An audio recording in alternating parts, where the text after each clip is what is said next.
అందరికీ నమస్కారము. నా పేరు లక్ష్మి. మిస్టర్ సీఈఓ 35వ భాగము. రచయిత స్వర్ణ బొప్పాల గారు. తను కొంచెం తేరుకున్న తర్వాత నాకు సారీ ఎందుకు చెప్తున్నారు సార్ అంది రాధ. అంటే నిన్న నువ్వు కింద పడబోతున్నావని నిన్ను పట్టుకున్నాను కదా, అది నీకు నచ్చలేదేమో, అందుకే ఇలా బిహేవ్ చేస్తున్నావేమో అనిపించింది. అందుకే సారీ చెప్తున్నాను అన్నాడు క్రిష్. అయ్యో, అదేం లేదు సార్. మీరు నేను పడిపోకుండా పట్టుకున్నారు. నాకెందుకు కోపంగా ఉంటుంది? అయినా నేను నార్మల్గానే ఉన్నాను సార్ అంది రాధ. తను నార్మల్గా లేదు అని తెలిసినా ఇంకా ఏమీ అనకుండా సైలెంట్గా బ్రేక్ఫాస్ట్ కంప్లీట్ చేశాడు క్రిష్. క్రిష్ బ్రేక్ఫాస్ట్ కంప్లీట్ చేసి హ్యాండ్ వాష్ చేసుకోవటానికి లేవబోతూ ఉంటే సార్ అంది రాధ. లేవబోయేవాడు మళ్ళీ కూర్చొని రాధ వైపు చూశాడు. మీరు నన్ను సేవ్ చేసినందుకు నేనేమీ ఫీల్ అవ్వలేదు సార్. నైట్ నాకు ఒక కల వచ్చింది. అది ఎంతో మర్చిపోదామని ట్రై చేసినా మర్చిపోలేకపోతున్నాను. దాని గురించి ఆలోచిస్తూనే మీతో సరిగ్గా మాట్లాడలేదు. అంతేగాని మీరు నన్ను పట్టుకున్నారు అని కాదు అని అంది రాధ. ఓకే ఓకే, ఇప్పుడు నేనేం ఫీల్ అవ్వటం లేదు. నువ్వు తిను అన్నాడు క్రిష్. సరే అన్నట్లుగా తల ఊపింది రాధ. క్రిష్ వెళ్ళి హ్యాండ్ వాష్ చేసుకుంటూ ఉంటే ఫోన్ రింగ్ అవుతుంది. క్రిష్ ఫోన్ లిఫ్ట్ చేసి చెవి దగ్గర పెట్టుకోగానే అవతల వాళ్ళు చెప్పింది విని వాళ్ళు ఏం చెప్తున్నారు కూడా అర్థం అవ్వలేదు క్రిష్కి. కొంచెం సేపు బ్లాంక్ అయిపోయాడు. వెంటనే తేరుకొని ఓకే అండి, నేను మళ్ళీ కాల్ చేస్తానని చెప్పి కాల్ కట్ చేశాడు. తింటూనే క్రిష్ని అబ్జర్వ్ చేసింది రాధ. ఏదో జరిగింది అని తనకు అర్థమైంది. వెంటనే లేచి హ్యాండ్ వాష్ చేసుకొని క్రిష్ దగ్గరికి వెళ్ళి ఏం జరిగింది సార్ అని అడిగింది. ఏదో జరిగింది రాధ, అదేంటో నాకు కూడా కన్ఫామ్గా తెలియటం లేదు, కానీ కార్తీక్ ఏదో సేవ్ చేశాడు అని చెప్తున్నారు.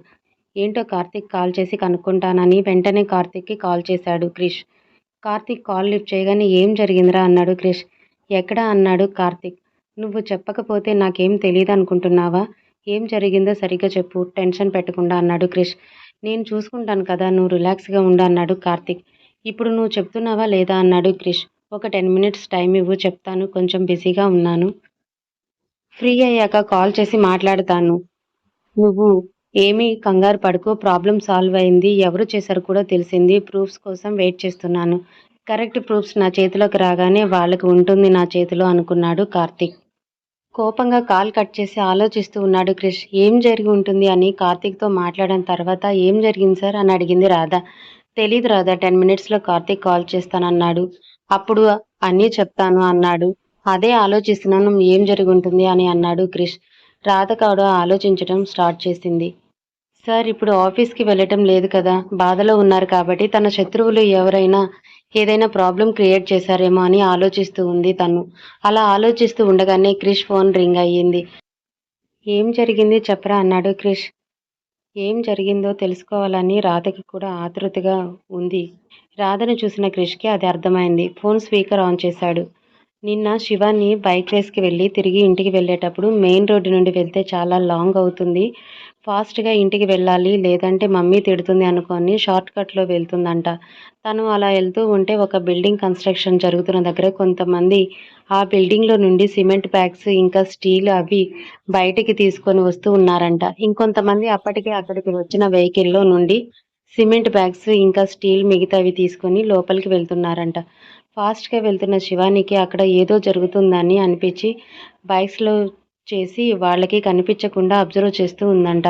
అప్పటికే చాలా ఆలస్యం అవడంతో ఎందుకైనా మంచిది అని నాకు ఇన్ఫర్మేషన్ పాస్ చేసింది. కానీ నేను అక్కడికి వెళ్ళే లోపే వాళ్ళు శివానిని చూసి తనపై దాడికి పాల్పడ్డారు. శివానికి కరాటే వచ్చు కదా, అది ఇక్కడ చాలా ఉపయోగపడింది. వాళ్ళందరినీ చితక్కొట్టింది. తను షేర్ చేసిన లొకేషన్కి నేను వెళ్ళాను. కన్స్ట్రక్షన్ జరుగుతున్న బిల్డింగ్ ఎవరిదో కాదు, మనదే. అక్కడ ఉన్న క్వాలిటీ ప్రోడక్ట్స్ తీసివేసి ఆ ప్లేస్లో డూప్లికేట్స్వి అరేంజ్ చేస్తూ ఉన్నారు. అక్కడ కాపలాగా ఉన్న వాచ్మెన్ని ముందుగా బ్రతిమలాడారంట. అతడు వినకపోయేసరికి అతడిని చంపేస్తామని బెదిరించి అక్కడ నుండి పారిపోయేలా చేశారు. శివాని కొట్టిన దెబ్బలు తట్టుకోలేక కొంతమంది పారిపోయారు, కొంతమంది హాస్పిటల్లో అడ్మిట్ అయ్యారు. ఇది చేసింది ఎవరు నాకు తెలిసింది. నేను వాడిని ఊరికే వదిలిపెట్టను అన్నాడు కార్తీక్. నేను రావాలా అన్నాడు క్రిష్. నేను చూసుకుంటాను అని చెప్పి ఇంకొక విషయం చెప్పటం మర్చిపోయాను. ఆ పర్సన్కి ఇంకొక పర్సన్ హెల్ప్ చేశారు అన్నాడు కార్తీక్. నేను అదే అనుకుంటున్నాను. వీడు ఇలాంటి ప్లాన్స్ చేయటం ఎవరి హెల్ప్ తీసుకోకుండా ఉంటాడు అని అనుకున్నాను. అదే నిజమైంది అన్నాడు క్రిష్. ఆ అవును, కానీ ఆ పర్సన్ ఎవరు ఇంకా తెలియలేదు. మరొక వ్యక్తి హస్తం కూడా ఉంది అని శివాని చెప్తే నాకు తెలిసింది. వాళ్ళు మాట్లాడుకుంటున్నప్పుడు శివాని వినింది అని చెప్పాడు కార్తీక్. శివానికి నా తరపున థ్యాంక్స్ చెప్పరా, తను మనకి చాలా పెద్ద హెల్ప్ చేసింది అని అన్నాడు క్రిష్. సరే చెప్తాన్రా, బాయ్, నాకు చాలా వర్క్స్ ఉన్నాయి అన్నాడు కార్తీక్. సారీరా అన్నాడు క్రిష్. నువ్వు నాకు సారీ చెప్పడం కాదు, నాకు అవసరమైనప్పుడు నాకు నువ్వు హెల్ప్ చేయి చాలు అన్నాడు కార్తీక్. నీ కోసం హెల్ప్ ఏంట్రా, నా ప్రాణమైనా ఇచ్చేస్తాను అన్నాడు క్రిష్. నీ ప్రాణం తీసుకొని నేనేం చేసుకుంటానురా, నాకు కావాల్సింది హెల్ప్, అది అవసరమైనప్పుడు నేను అడుగుతానులే, బాయ్ అంటూ కాల్ కట్ చేశాడు కార్తీక్. వీడికి హెల్ప్ చేసేవాళ్ళు మనమంటే కోపం ఉండేవాళ్ళు ఎవరై ఉంటారబ్బా అని ఆలోచించాడు క్రిష్. క్రిష్ అలా ఆలోచించటం చూసి ఇంకొక పర్సన్ ఎవరై ఉంటారు సార్ అంది రాధ. కానీ ఎవరో త్వరలోనే తెలుసుకుంటాను అన్నాడు క్రిష్.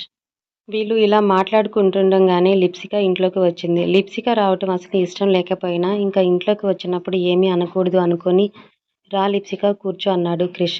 రాధ లిప్సికను చూసి ఈ అమ్మాయిని ఎక్కడో చూసినట్టు ఉంది అనుకొని, ఎక్కడ చూశానబ్బా అని ఆలోచించి, ఆ రోజు కారులో సారు ఉంది తనతోనే కదా అనుకుంది లిప్సిక. రాధను చూసి ఈ న్యూ క్యాండిడేట్ ఎవరు అని అనుకుంది. క్రిష్ సైలెంట్గా ఉండటంతో, సారీ క్రిష్, ఇలా జరుగుతుందని నేను అస్సలు అనుకోలేదు. నాకు ఆ రోజు విషయం తెలిసింది, కానీ నేను ఇక్కడ లేకపోవటంతో రాలేకపోయాను. ఈరోజు వచ్చాను, రాగానే నీ దగ్గరకు వచ్చాను అంది లిప్సిక. నో ప్రాబ్లం లిప్సిక, ఎవరి వర్క్స్ వాళ్ళకు ఉంటాయి కదా, సారీ చెప్పటం ఎందుకు అన్నాడు క్రిష్.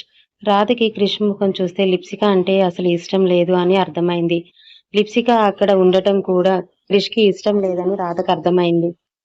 ఎలాగైనా సరే హ్యాపీగా ఉండేలా చూడాలి అనుకొని, సార్ మీరు ఇప్పుడు ఒక కాల్ మాట్లాడాలి కదా, అది చాలా అర్జెంట్ అన్నారు కదా, మీటింగ్ ఒక 1 అవర్ వరకు ఉంటుంది, డిస్టర్బ్ చేయొద్దని చెప్పారు కదా సార్, మర్చిపోయారా అని అంది రాధ.